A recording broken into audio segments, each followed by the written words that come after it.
लगातारको वर्षाले अधिकांश स्थानको जनजीवन प्रभावित बाढी र पहिरोमा परि 2 जनाको मृत्यु, 5 जना बेपत्ता। शुक्रबार थप 2000 बढीमा कोरोना संक्रमण पुष्टि, 25 जनाको मृत्यु, 2337 जना संक्रमण मुक्त। संवैधानिक नियुक्ति विरुद्ध परेका मुद्दा प्रधान न्यायाधीशले नहेर्ने, मुद्दाको सुनवाईसम्म जबरा बिदामा, मुद्दाको पेशी आगामी शुक्रबार तोकियो। कोरोनाले अभिभावक गुमाएका बालबालिकाको जिम्मेवारी सरकारको हुने भारतीय सर्वोच्च अदालतको आदेश, मोदीको बयानप्रति तालिबानले जनायो कडा आपत्ति। र सागमा भएको अनियमितताबारे राखेप र सदस्य सचिवको धारणा माग, नेपालसँगको मैत्रीपूर्ण खेलका लागि भारतीय टिमको घोषणा, कप्तान सुनिल पनि खेल्ने। नमस्कार, डाक्सु टिभीको अफिसियल युट्युब मार्फत प्रसारण भइरहेको दिनभरको मुख्य खबरमा स्वागत छ। म गोमा परियार। हामी हरेक दिन तपाईमाझ ताजा बुलेटिन लिएर उपस्थित भइरहेका छौं। हाम्रो ताजा बुलेटिन सुन्न र हेर्नको लागि डाक्सु टिभीको अफिसियल युट्युब च्यानललाई सब्स्क्राइब गरी बेल आइकन थिच्न नबिर्सनुहोला। अब खबर विस्तारमा। लगातारको वर्षाका कारण देशको अधिकांश स्थानको जनजीवन प्रभावित भएको छ। वर्षापछिको बाढीले बगाउँदा नवलपरासीमा 2 जनाको मृत्यु भएको छ। मृत्यु हुनेमा रामग्राम नगरपालिका 18 बन्जरियाका 37 वर्षीय विनोद प्यासी र उनका छोरा 13 वर्षका प्रदीप रहेको जिल्ला प्रहरी कार्यालय परासीका प्रहरी नायब उपरीक्षक राजु लामाले बताउनु भएको छ। घरमा बाढी पसेपछि ज्यान बचाउन निस्किँदा खेतमा डुबेर उनीहरूको मृत्यु भएको लामाले बताउनु भएको छ। कावासुती, गैटाकोट, देवचुली, प्रगतिनगर, चोरमारा, अरुणखोला, दुम्की, लगायतका क्षेत्र जलमग्न बनेका छन्। अविरल वर्षाका कारण ठाउँ ठाउँमा बाढी पहिरो गएको छ।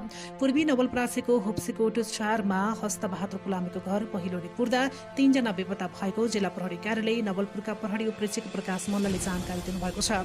50 वर्षीय हस्तबहादुर गुलामीको घाइते अवस्थामा उद्धार गरिए पनि उहाँको 40 वर्षीय श्रीमती धनमाया पुलामी, 7 वर्षीय नातिनी भूमिसारा पुलामी र 6 वर्षीय नातिनी देवमाया पुलामी बेपत्ता भएका छन्। कावासुतीको केरुङ्गे खोलामा आएको बाढीले कावासुती 1 मा कटान गरेको छ भने कावासुती 9 मा खेलकुद मैदान पनि बगाएको छ। कावासुती 4 मा शङ्खदेवको पक्की पुल नजिकैको आधा बाटो केरेङ्गे खोलामा आएको बाढीले बगाएको छ। कावासुती 11 लोकाहा खोला आसपासको क्षेत्र वडा नम्बर 15 को बागखोर, वडा नम्बर 17 को अमलटारी डुबानमा परेको बताइएको छ।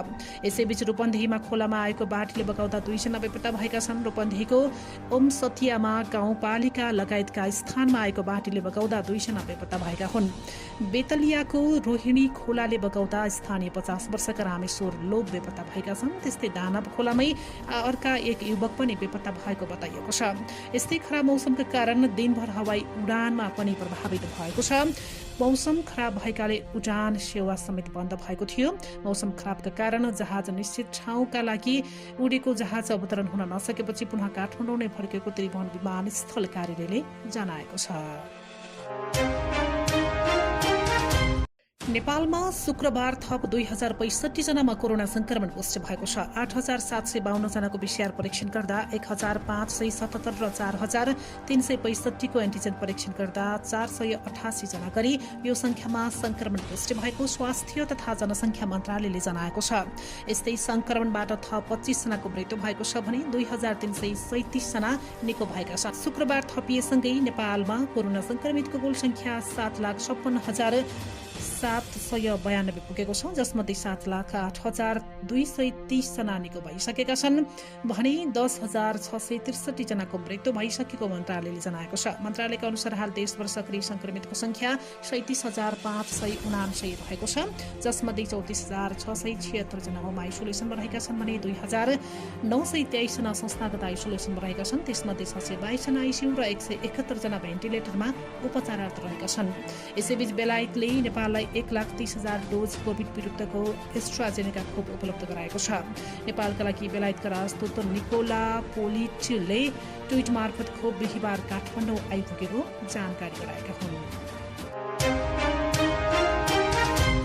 संवैधानिक परिषद सम्बन्धी अध्यादेश र त्यससँग जोडिएका मुद्दाको सुनवाईमा प्रधान न्यायाधीश सोलेन्द्र शमशेर जबरा अलग हुनु भएको छ। अब मुद्दाको पेशी तोक्ने र अन्तिम सुनवाई हुने दिन उहाँ अदालतमा उपस्थित हुनुहुने छैन। ओली सरकारले 30 मङ्सिर 2077 मा ल्याएको अध्यादेश र त्यसका आधारमा भएको नियुक्तिहरूमा संवैधानिक परिषदका सदस्यको हैसियतमा प्रधान न्यायाधीश जबरा पनि संलग्न हुनुहुन्थ्यो। उहाँमाथि भागबण्डा समेत लिएको आरोप रहेको छ। अध्यादेश र त्यसका आधारमा भएको नियुक्ति विरुद्ध परेको रिटमा आफूलाई पनि विपक्षी बनाएपछि प्रधान न्यायाधीश जबराले लिखित जवाब समेत दिनुभएको थियो। लामो समय प्राथमिकतामा नपरेको मुद्दा शुक्रबार संवैधानिक इजलासमा पेशी चढेको थियो। तर प्रारम्भिक सुनवाईका क्रममा कानून व्यवसायीहरू ओम प्रकाश अर्याल, दिनेश त्रिपाठी लगायतले प्रधान न्यायाधीश जबरामाथि प्रश्न उठाउनु भएको थियो। आफैमाथि प्रश्न उठाएपछि प्रधान न्यायाधीश जबराले आफूहरू छलफल गर्ने र निकास दिने बताउनु भएको थियो। केही बेरको छलफलपछि एक्लै इजलासमा आउनुभएका उहाँले पहिलो र अन्तिम सुनवाईका दिन आफू अनुपस्थित हुने जानकारी पनि दिइसक्नु भएको छ। अधिवक्ता ओम प्रकाश अर्यालका अनुसार प्रधान न्यायाधीश जबराले सुनवाईको पहिलो र अन्तिम दिन अब्सेन्ट हुने बताउनु भएको छ। अब मुद्दाको पहिलो सुनवाई हुने दिन प्रधान न्यायाधीश जबरा बिदा बस्नुहुने भएको छ। यता मानिसलाई इच्चा भट्टामा हालेर बोलेको अभियोगमा थुनामा रहनुभएका कांग्रेस नेता समेत रहेका मोहम्मद आफ्ताब आलम विरुद्धको मुद्दा शुक्रबार पेशीमा जरे पनि सुनवाई नभई स्थगित भएको छ। सर्वोच्च अदालतको पेशी नम्बर 8 मा शुक्रबार आलम विरुद्धको मुद्दाको पेशी चढेको थियो। तर आलमको तर्फबाट बहस गर्ने कानून व्यवसायी पुष्प पौडेल बिरामी परेपछि पेशी स्थगित भएको हो। राष्ट्रपति विद्यादेवी भण्डारीले प्रभुराम शर्मालाई नेपाली सेनाको प्रधान सेनापतिमा नियुक्त गर्नुभएको छ। मन्त्री परिषदको सिफारिसमा राष्ट्रपतिले कायम मुकायम प्रधान सेनापतिको कार्यभार सम्हाल्दै आउनुभएका शर्मालाई प्रधान सेनापतिमा नियुक्त गर्नुभएको हो। नेपालको संविधानको धारा 267 को उपधारा 5 बमोजिम उहाँलाई भदौ 24 गतेदेखि लागू हुने गरी नियुक्त गरिएको राष्ट्रपति कार्यालयले शुक्रबार जारी गरेको विज्ञप्तिमा भनिएको छ। निर्वाचन आयोगले नेकपा एकीकृत समाजवादी र लोकतान्त्रिक समाजवादी पार्टी लोकसभा दर्ता भएको जानकारी संघीय संसद सचिवालयमा पठाएको छ। माधव कुमार नेपाल नेतृत्वको एकीकृत समाजवादीमा 30 र लोकसभाका 14 संघीय सांसद रहेको विवरण आयोगको पत्रमा रहेको संसद सचिवालयले जनाएको छ। एमालेबाट निर्वाचित थप 4 सांसदले पनि एकीकृत समाजवादीमा रहन चाहेको निवेदन दिएको पनि आयोगले संसद सचिवालयलाई जानकारी गराएको छ। कर्णाली प्रदेशका भूमि व्यवस्था कृषि तथा सहकारी मन्त्री कुर्मराज शाहीलाई पदबाट बर्खास्त गर्न माग गरिएको छ। प्रमुख प्रतिपक्षी दल नेकपा एमाले र एमाले निकट संगठनले मन्त्री शाहीलाई बर्खास्त गर्न माग गरेका हुन्। मन्त्री शाहीलाई बलात्कारको आरोप लागेको भन्दै नैतिकताको आधारमा राजीनामा दिनुपर्ने एमालेको माग रहेको छ। एमाले संसदीय दलका नेता यामलाल कडेलले सार्वजनिक रूपमा घटना विवरण सहित लागेको आरोपको आधारमा सरकारले मन्त्रीलाई तत्काल बर्खास्त गर्नुपर्ने बताउनु भएको छ। यस्तै राष्ट्रिय युवा संघ सुर्खेत र अखिल नेपाल राष्ट्रिय स्वतन्त्र विद्यार्थी युनियनले एक प्रेस विज्ञप्ति जारी गर्दै मन्त्री शाहीले पदबाट राजीनामा नदिएको खण्डमा आन्दोलन गर्ने समेत बताएको छ। पूर्वी पहाडी क्षेत्रमा लगातारको वर्षापछि सप्तकोशी नदीमा पानीको बहाव उच्च भएको छ। पानीको बहाव उच्च भएसँगै सप्तकोशी आसपासका स्थानीयलाई सतर्क रहन स्थानीय प्रशासनले आग्रह गरेको छ। शुक्रबार दिउँसो सप्तकोशीमा पानीको बहाव प्रति सेकेन्ड 2,29,515 क्युसेक मापन गरिएको सशस्त्र प्रहरी बल 4 गणेउ सुनसरीका सशस्त्र प्रहरी उपरीक्षक माता प्रसाद पौडेलले जानकारी दिनुभएको छ। पानीको बहाव बढीसँगै कोशी ब्यारेजका 56 मध्ये 31 वटा ढोका खोलिएको छ। प्रमुख जिल्ला अधिकारी उमेश कुमार ढकालले पानीको बहाव उच्च भएकाले कोशी आसपासका बासिन्दालाई सतर्क र सुरक्षित रहन निर्देशन गरिसकेको जानकारी दिनुभएको छ। पानीको बहाव उच्च भए पश्चात भारतले कोशी ब्यारेजमा खतराको संकेत स्वरूप रातो बत्ती समेत बालेको छ। सप्तकोशी आसपासका क्षेत्रमा हुने सम्भावित घटनालाई मध्यनजर गर्दै गोताखोर सहितको सशस्त्र प्रहरीको टोली विभिन्न स्थानमा उद्धारका लागि परिचालन गरिएको छ। यसैबीच मौसम विभागले शनिबारबाट मौसम पूर्ण रूपमा सफा रहने जनाएको छ।